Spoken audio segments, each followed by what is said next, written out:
the ages, most households have been in charge of a significant portion of their own food production. Now, that has changed only in the last couple of 100 years. But as food prices go up, as food riots break out, and the food supply becomes ever more tainted, if not toxic, perhaps it's time to return to the traditions of yesteryear at some point in the very near future. Home gardening may no longer be just a great hobby.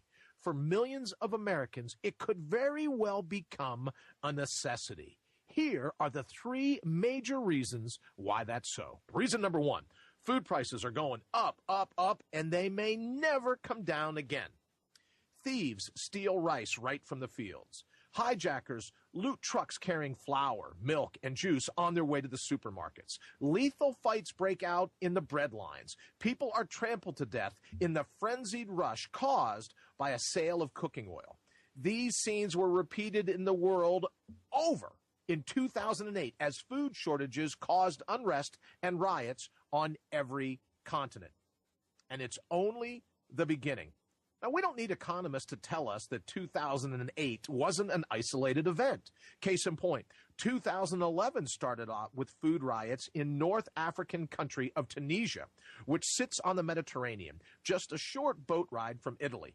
The government declared a state of emergency as thousands of protesters converged on the capital. They were protesting the high prices of staple food products such as sugar, milk, and bread. The president vowed to reduce prices on these vital items, but it was too little, sadly, too late, as the crowd demanded his ouster. Tunisia's prime minister appeared on television to announce that he was assuming power, essentially relieving the embattled president of his office. And so it goes. Food prices around the world continue to rise at an unsustainable rate.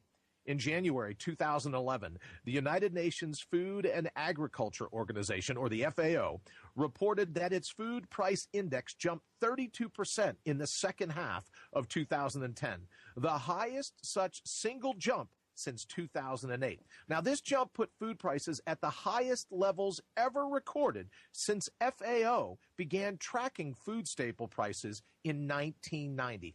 FAO economist Abdulreza Abassane declared that food prices were going again to enter into, quote, danger territory, end quote. 44 million people have been driven into extreme poverty since mid-2010, due solely to increases in the cost of wheat, corn, and oil, according to the World Bank. Now, food, or lack of it, fueled dramatic public protest in Egypt in February of 2011.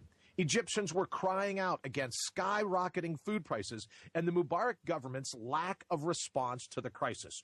On January 28, 2011, the international credit rating firm Fitch Ratings downgraded Egypt's outlook to negative, and specifically cited the high inflation of food staples, which it says is running at 17% a year as one of the prime reasons for that downgrade. Beyond Africa, a similar food inflation rate, 18%, is plaguing India. Population giants Russia and China are seeking massive imports of grain and corn to feed people and livestock. Closer to home, Mexico is buying corn futures to stave off unmanageable spikes in tortilla prices. The United Kingdom is also experiencing historic highs in grain prices. Now, how will all of this affect you?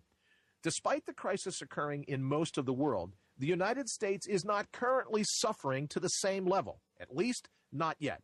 In the developing world, people spend a much higher percentage of their income on food than we do here in the United States. In some countries, as much as 50%, a full half of a person's income goes just to put food on the table. Think of that, 50%. Fluctuations in price have a much more immediate and dramatic impact on them than they do on us, where the official figures say we spend on average about 10% of our money on food.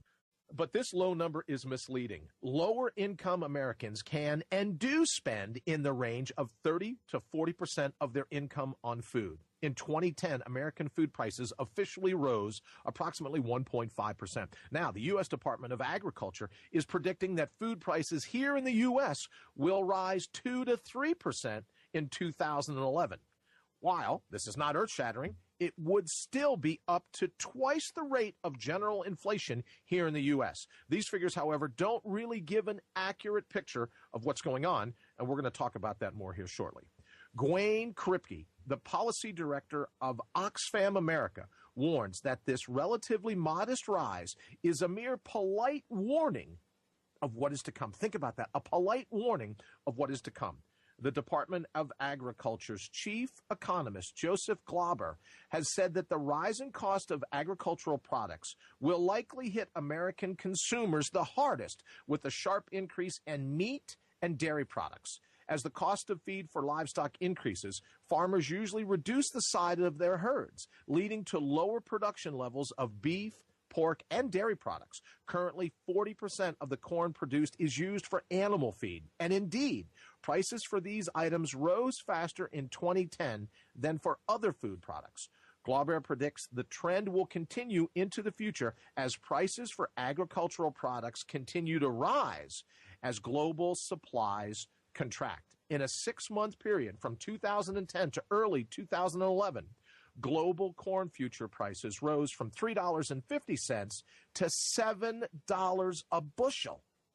Good for corn farmers, bad for cattlemen, dairies, consumers, and you and me.